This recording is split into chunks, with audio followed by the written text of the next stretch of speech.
The afternoon sun beat down mercilessly on the dusty training ground at Camp Pendleton, where dozens of military personnel moved between buildings with practiced efficiency.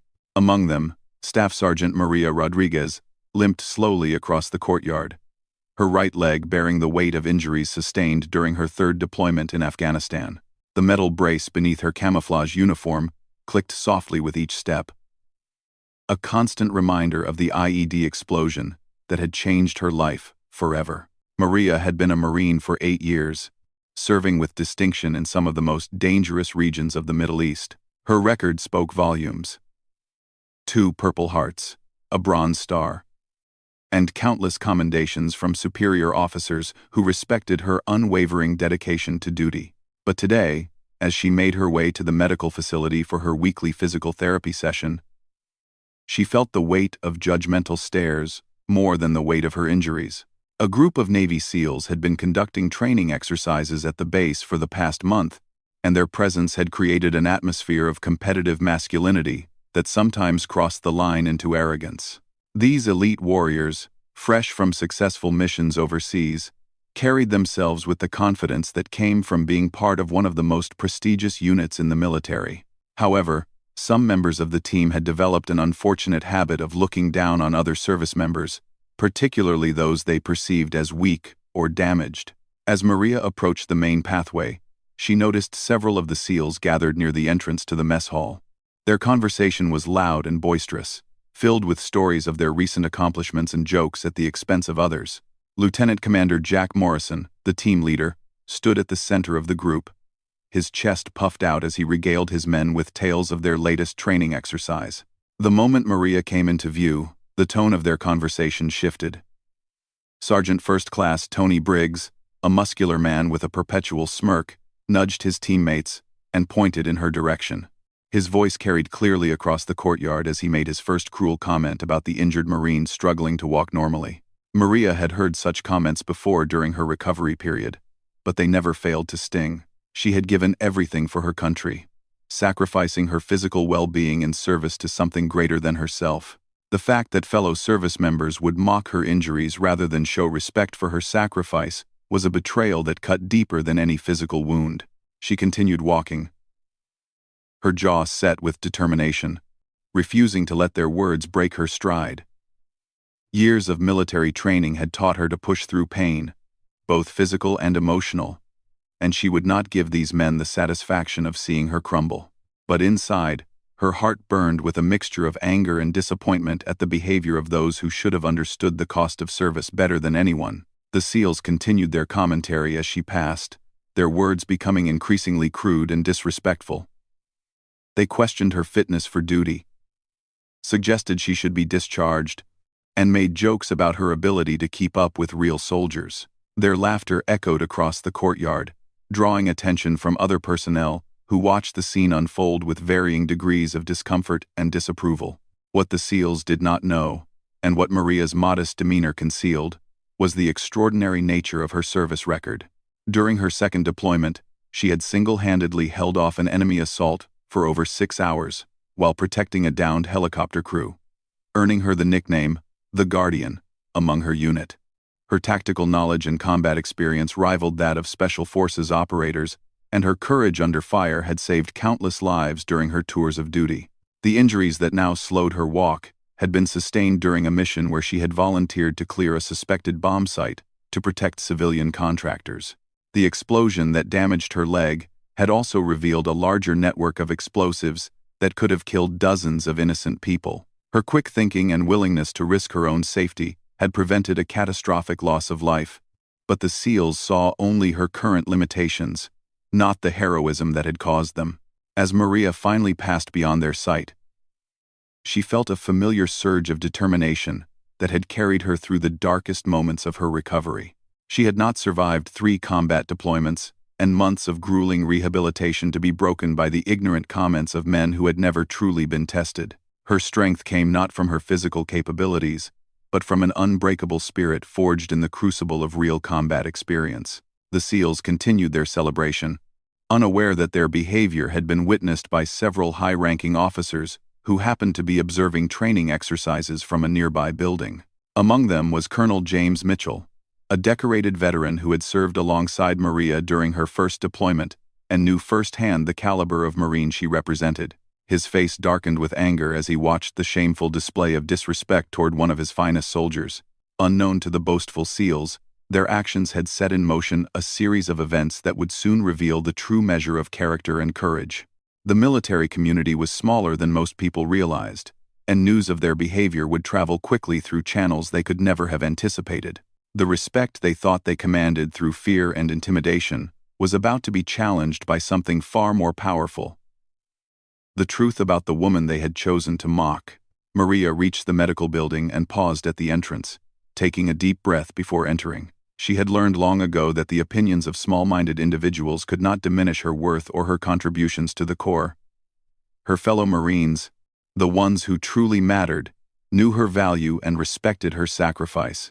That knowledge would have to be enough to sustain her through moments like this, even as she hoped that someday, attitudes within the military would evolve to better honor all who served with distinction. 3 days after the incident in the courtyard, the base buzzed with an unusual energy as preparations began for an unexpected high-level visit.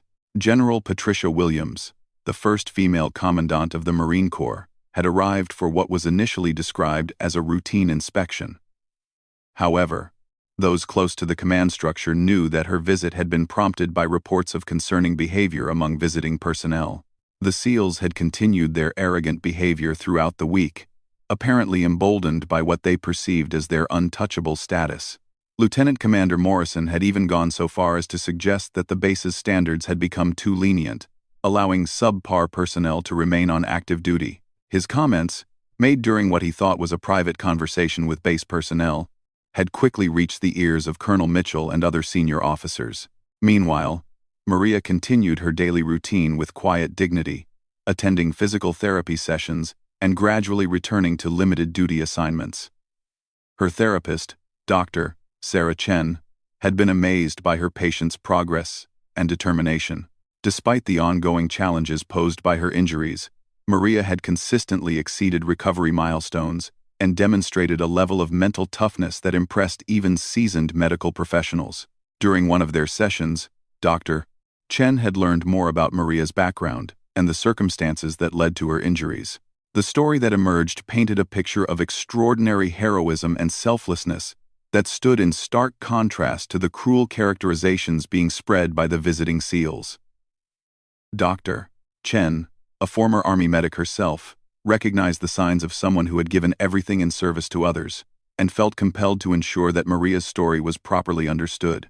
The turning point came during an all-hands meeting called by General Williams to address the entire base personnel. The auditorium was packed with Marines, Navy personnel, and the visiting SEAL team, all wondering what had prompted such a high-level gathering.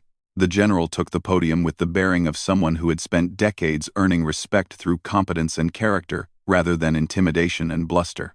She began by speaking about the values that defined military service: honor, courage, and commitment.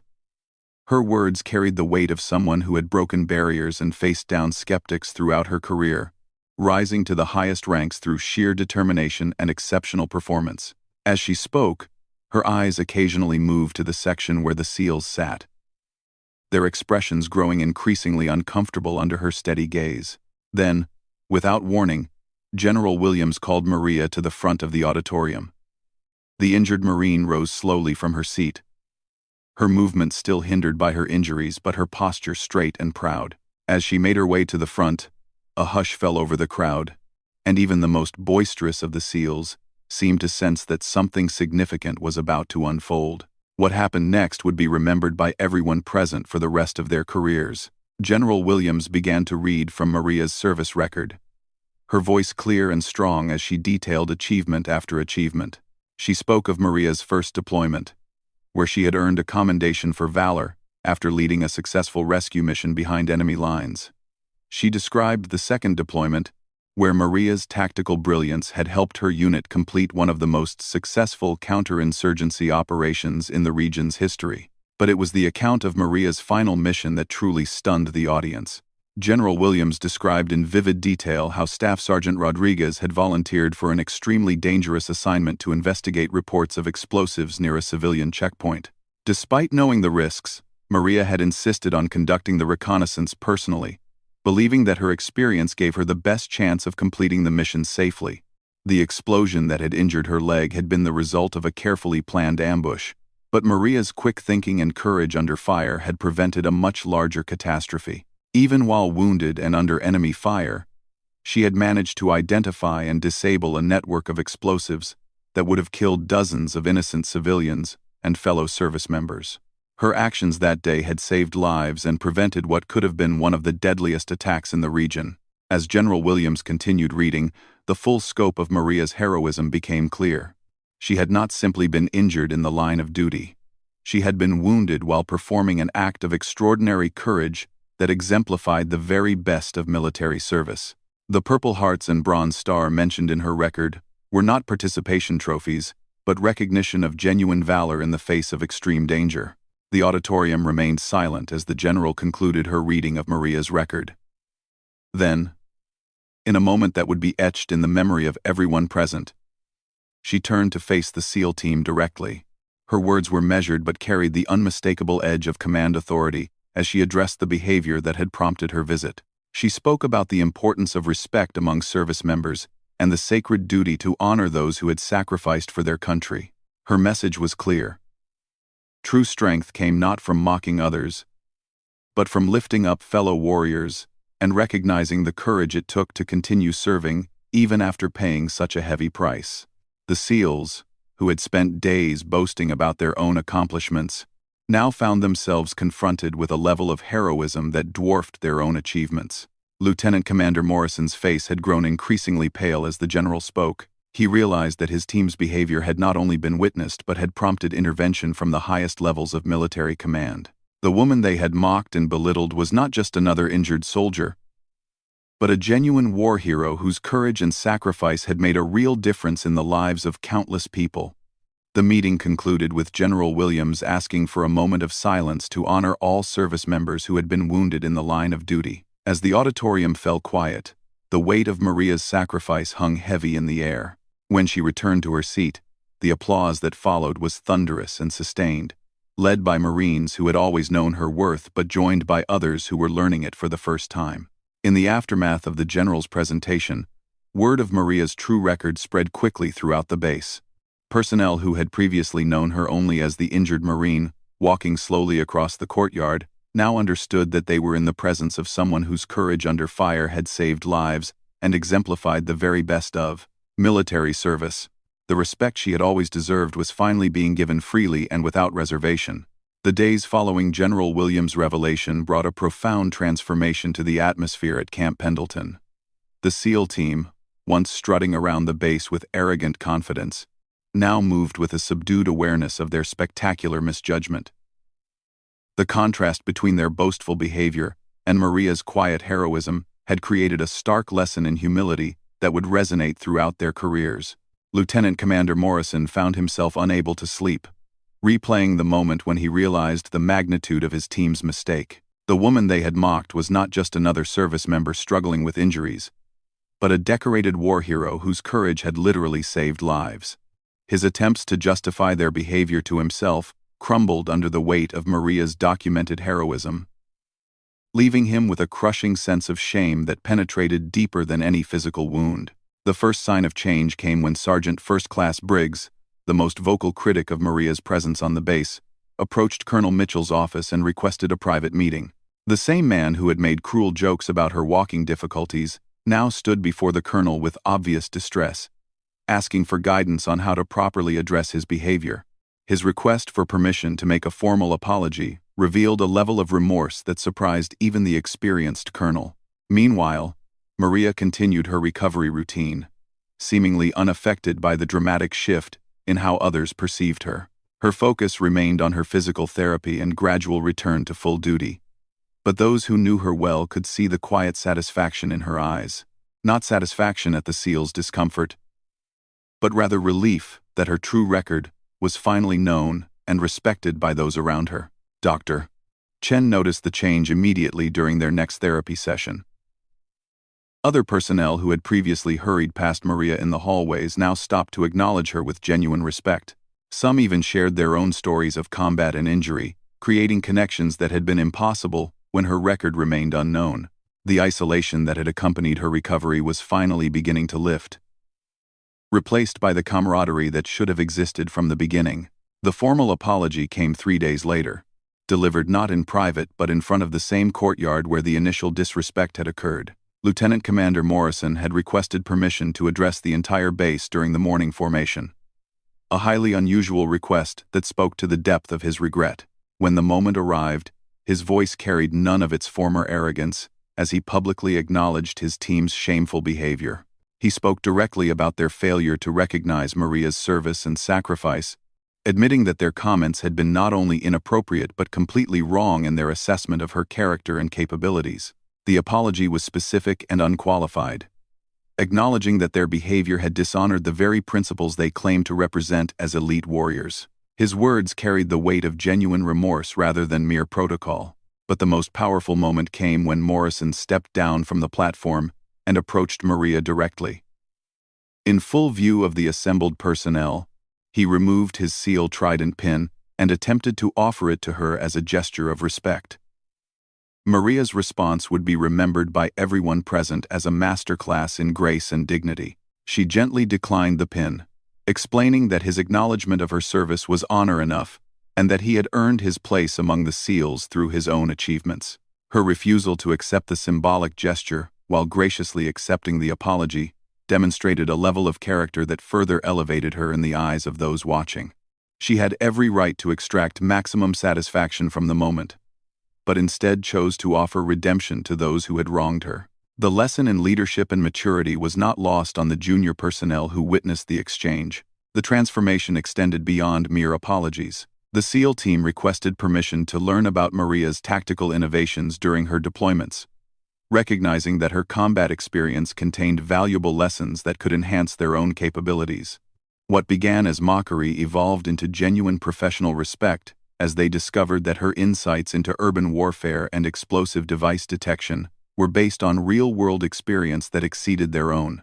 Morrison privately approached Maria to request her input on a training scenario his team was developing, acknowledging that her expertise in the areas they were studying was unmatched. The conversation that followed revealed not only her tactical brilliance but also her willingness to share knowledge despite the poor treatment she had received. Her professionalism in the face of their earlier behavior served as another lesson in military bearing and character. The impact of the incident rippled far beyond Camp Pendleton. General Williams ensured that Maria's story was shared at leadership conferences and training academies, using it as a teaching tool about the dangers of prejudice and the importance of looking beyond surface appearances. The tale of the injured Marine who walked past a group of SEALs became a powerful reminder that heroism often comes in unexpected forms and that true strength is sometimes hidden behind visible wounds. Maria's own response to the renewed attention remained characteristically modest. When interviewed by military journalists seeking to document her story, she consistently redirected credit to her fellow Marines and emphasized that her actions had been driven by duty rather than any desire for recognition. Her humility in the face of praise demonstrated the same strength of character that had enabled her to endure mockery with dignity. The SEAL team's deployment orders came through 2 weeks later, but their departure from Camp Pendleton was markedly different from their arrival.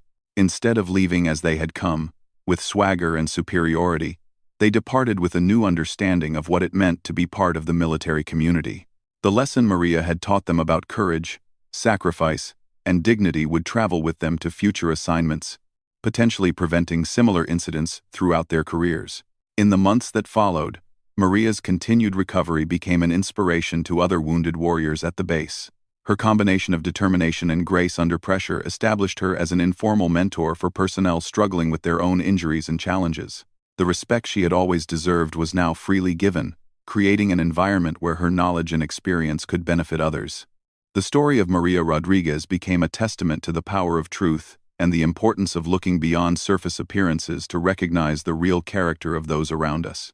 Her quiet dignity in the face of disrespect and her gracious response to eventual recognition demonstrated that true leadership comes not from position or reputation, but from integrity and strength of character that remains unshaken by either criticism or praise. The injured Marine who had walked past the SEALs that day had taught them all a lesson that would last far longer than any training exercise. That honor is earned through service and sacrifice, that strength is measured by how we treat others, and that real heroes are often found walking quietly among us, their greatest achievements hidden behind humble exteriors and visible wounds that tell stories of extraordinary courage.